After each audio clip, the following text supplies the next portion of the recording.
You may be surprised to know that the first mention of the phrase metaverse came in 1992, 1 year before the internet as we recognize it was widely available. Author Neal Stephenson described it in his book Snow Crash in the following quote. He is not seeing real people, of course. This is all a part of the moving illustration drawn by his computer according to specifications coming down the fiber optic cable.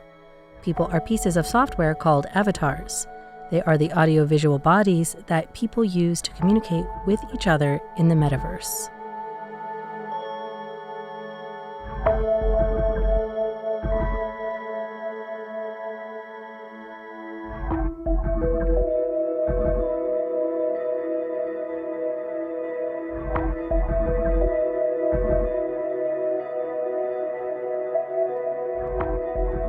Hello everyone, and welcome to Takes of Our Time, a recurring segment on Tales of Our Time where instead of discussing a single story that moves us, we discuss an aspect of storytelling and delve into greater detail to better understand how they shape the stories that shape us.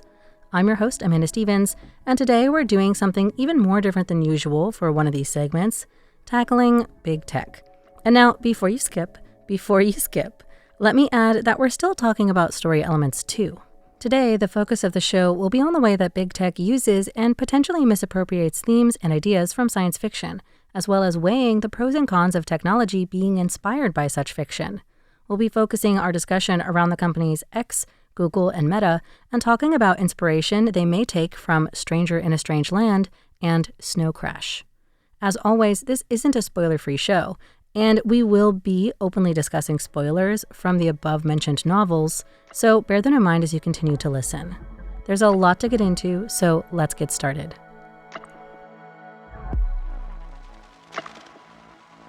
Let's kick this off by saying companies and tech moguls make no secret of pulling inspiration from science fiction. Elon Musk has publicly stated to have been inspired by Asimov's Foundation, and both Mark Zuckerberg and Google's Sergey Brin are fans of the 1992 novel Snow Crash. So why take inspiration from sci-fi? Well, in addition to the fact that visions of the future can be inspiring in and of themselves, it can be like a quick start to coming up with a product or service idea. Even if the fiction doesn't say how to build the product, it does already lay the groundwork for what sort of impacts it may have, and at least one possibility for how it may be received, for better or worse, depending on the genre. But let's jump into some real-world examples.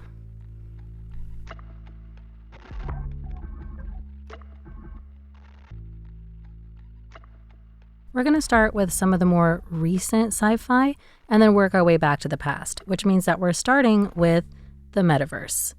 The idea for a metaverse, as I mentioned in the intro to the show, comes from a 1992 novel by Neal Stephenson called Snow Crash.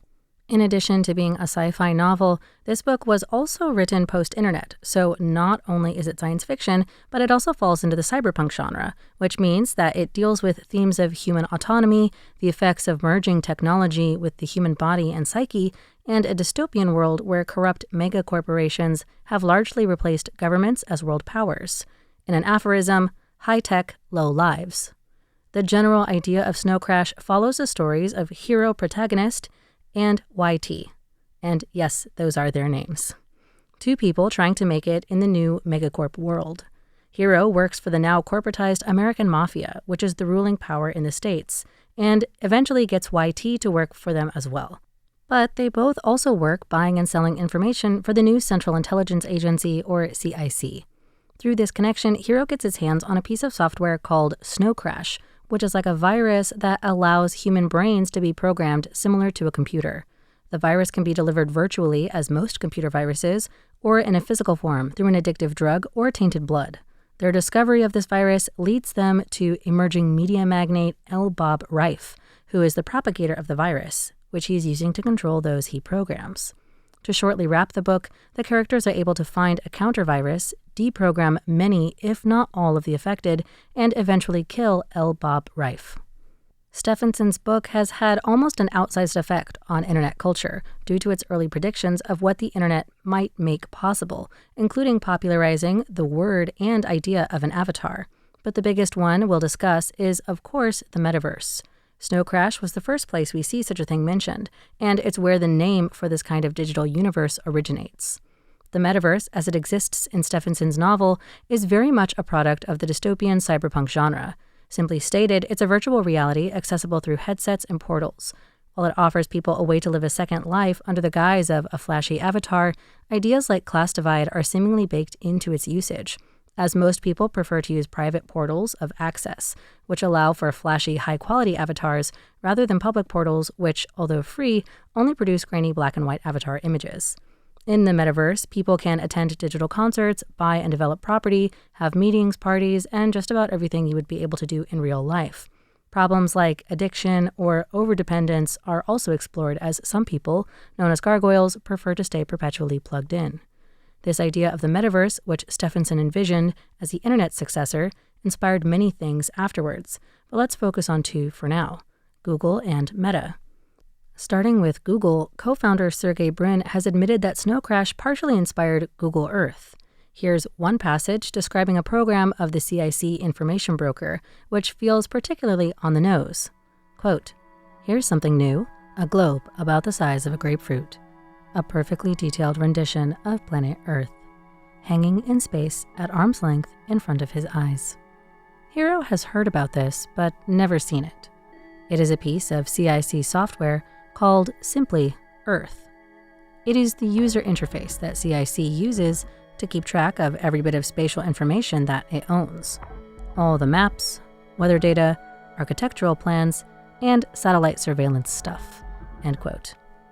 Most articles on the subject start there, but I think it's notable that in the novel, the CIC's main focus is in buying and selling information. Their Earth, as stated, is mostly for helping them keep track of what they believe to own themselves, including data on things such as weather maps and satellite images. Of course, Google is not a data broker in the traditional sense, but it does buy and sell search information and analytics in its advertising, and has, in recent years, gotten in legal trouble for using its vast amounts of collected data to potentially harm competition. For another example, Mark Zuckerberg has stated directly that it was Snow Crash's metaverse which inspired him both to rename his company Meta in 2021 and also to pursue the creation of the metaverse. Of course, actualizing this has faced some major roadblocks. Starting with technology, which has been playing catch-up since at least the 90s, it seems no one can agree on what a real-world metaverse would look like. Additionally, Meta's attempted foray into the metaverse, with the release of Horizon Worlds in 2021, faced problems which have plagued other online gathering places for years, including bullying and sexual harassment, only now in a virtual reality setting. To be fair, Meta has made moves to address these problems, but it seems the bigger move has been to step away from the metaverse altogether, at least on the software side of things, and focus on producing virtual reality accessories. Of course, there's also the more subliminal fact that both Zuckerberg and Brin went on to found two of today's largest mega corporations, and this will be yet another step backwards towards a bigger picture.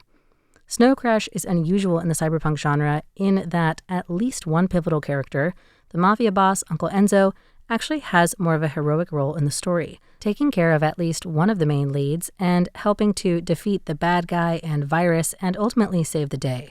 It's a noteworthy standout in the cyberpunk genre where megacorporations and the corpos who run them are often portrayed as soulless villains, and it's interesting that these two company founders cite this cyberpunk story in particular. But let's move from this broader example to something that's a little bit more specific and might have flown a little bit more under the radar, especially for people who aren't usual readers of classic novels or classic science fiction novels. Let's talk about Grok.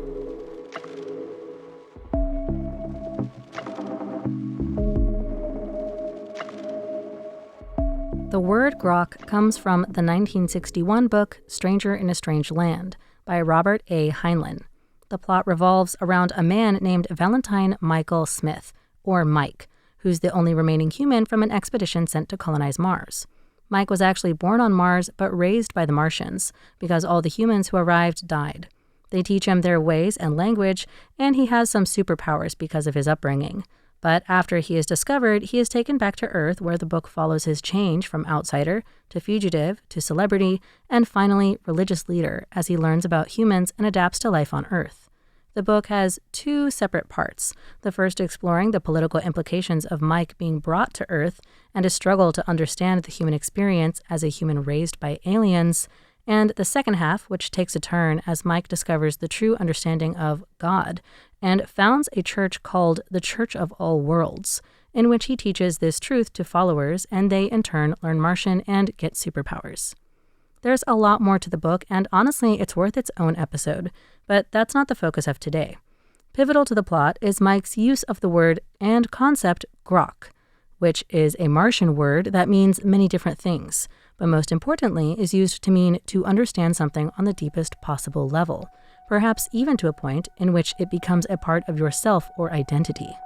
The book describes it like this, quote, Grok means to understand, of course, but Dr. Mahmoud, who might be termed with leading Terran experts on Martians, explains that it also means to drink, and 100 other English words which we think of as antithetical concepts.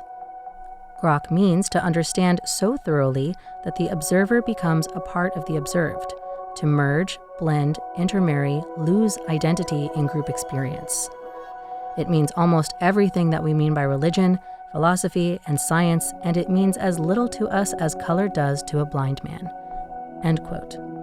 The book and this concept of grokking something actually gained pretty widespread popularity, and especially in subculture, counterculture, and computer programming cultures, while largely maintaining the meaning of to understand something at the deepest possible level.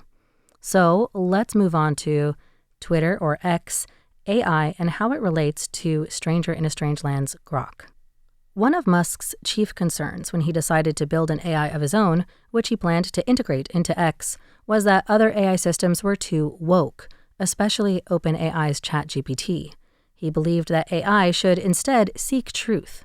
Back in April of 2023, when his AI system was still in development, he told Tucker Carlson on Fox that he was, quote, going to start something which I call Truth GPT, or a maximum truth-seeking AI that tries to understand the nature of the universe, end quote. That AI was then published as XAI and finally as Grok. Musk's inspirations are very clear. If Grok means to understand something at the deepest level, then his truth-seeking AI either understands or seeks to understand the questions it is asked at the deepest, truest level. However, this is obviously difficult to actually manifest in our world. And while it's likely that most Grok users don't actually believe that what Grok tells them is the truest sentiment in the universe, many people do increasingly use chatbots as search engines and as reliable truth tellers to ask about a myriad of things from history to what to have for dinner. This is where Musk's Grok may seem to deviate even further from the meaning of Grok in the novel. In the novel, it is ultimately revealed that Mike is actually the archangel Michael, which lends a lot of credence to his ability to understand the true nature of the world. When he, a super being from both another planet and another reality who has inhuman powers, tells us that he understands things on a deeper level than humans can, we can believe him as an audience because we know for a fact, or learn at the end of the book, of his inhuman nature. Although, I should also mention that this is a part of the book that does receive a lot of criticism. Meanwhile, Grok AI has increasingly been found to be problematically biased, and to often not simply hallucinate, but outright lie, especially about social issues. While the chatbot originally resembled many other generative chatbots in terms of shared guardrails and public positions, in May, July, and September of 2025, the bot was given directives to be increasingly conservative, including to not defer to general consensus and to not be afraid of being politically incorrect, as long as it was also factually correct. Some of the most public examples of generated content following these changes include extreme anti-Semitic rhetoric, referring to itself as Mecha Hitler, sexual harassment of men and women, well-known politicians and former ex-CEO, and propagating claims about a genocide of white South Africans. Many of these positions, though not all, can be traced back to either beliefs that Musk himself espoused or a lack of filter when discussing social issues that he finds appealing. Grok isn't the only AI to have had issues or seemingly be drawn to alternate versions of reality. As more people use and form relationships with chatbots, we're seeing an increasing number of cases of chatbots giving poor advice and being overly sycophantic on the simpler side of things and causing people to fall into disassociative spirals at their worst. Some of the most famous examples actually being from ChatGPT. However, it is also notable that no other chatbot has named itself after a word for true understanding. Ironically, Musk and Grok's relationship does actually mirror some of the more complicated or even questionable aspects of Stranger in a Strange Land. In November of 2025, Grok started praising Musk in unusual and often unprompted ways, saying such things as Musk was better at sports than Michael Jordan, could beat Mike Tyson, rivaled or outperformed most historical figures as a parent, and so on. These have now been removed, but it also seems to mimic a part of the novel Grok comes from. A pivotal supporting character is famous author, physician, and lawyer Jubal Hershaw, who essentially helps Mike to solve the problem in the first half of the story by sorting out Mike's problems with the world governments. In the second half of the book, Hershaw offers a lot of backing and intellectual support for Mike's ideas about founding a new religion, and often seems to be a stand-in for author Robert Heinlein, parroting his talking points and inserting moral judgments into the narrative with little support, which is writer speak for giving unprompted opinions in the middle of his story. At the end of Stranger in a Strange Land, the character Hershaw is made the patron saint of the new church Mike founds, and ends the book by planning a new novel called A Martian Named Smith, which was also the original title of Stranger in a Strange Land. In both Grok.AI and the novel Grok Comes From, we can see an evident drive to pursue and understand truth. However, those sentiments are often muddled with the creator's personal beliefs, many of which go against common consensus. For Grok.AI, it's anti-Semitic statements or ones endorsing Hitler. For the novel, it's Hershaw or Heinlein's homophobia and questionable or lack of consent for characters in sexual situations. Both creations also overtly praise their creator, holding them up as being more trustworthy for their innate genius than the average person, which in turn lends these problematic ideas even more credibility.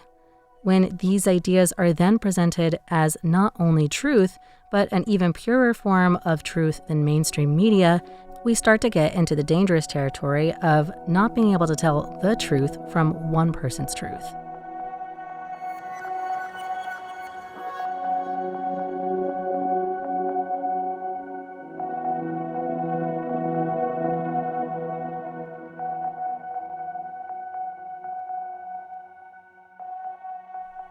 So, what does it all mean? Well, the purpose of this episode isn't to endorse or condemn inspiration from books, rather to investigate the ways in which fiction predicts or affects us in a real way, as well as what exactly it is we want to emulate from the fiction that inspires us. In the case of Stranger in a Strange Land, I think it's safe to say that the book clearly made an impression on Elon Musk and the development of Grok. However, it seems likely that technology wasn't the only thing carried over, but perhaps other less obvious themes of the book, such as how we paint reality, seek truth, and understand and communicate how we view the world, which may also have been carried over into the reality of the technology he created. In the case of Snow Crash and Google and Meta, I think it's also true that some of the ideology behind the book was carried over, but Snow Crash simply had a little less plainly spoken ideology than Heinlein's work. We can still see the effects of Stephenson's book in Google and Meta's vision of what an increasingly online world looks like, both with services like Google Earth and hard technology like Facebook's Meta headset and attempts at emulating the virtual world present in Stephenson's work, not to mention both companies' outsized corporate footprint, perhaps the most insidious part of the ideology behind the book that made its way into real life. Literature and genre affect us in strange ways that aren't always obvious at first glance.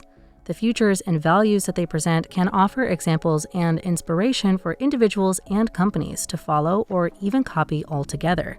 Sometimes it can seem like they even predict the future.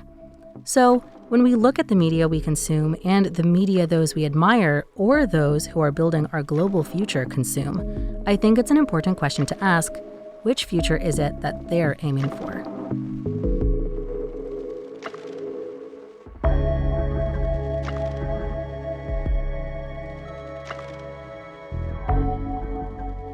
That's it for today's episode. This has been Tales of Our Time on Radio Taiwan International, and I was your host, Amanda Stevens. We'll be back next week with even more stories and the meaning we've made from them. So, in the meantime, keep reading, keep questioning, and we'll see you next time.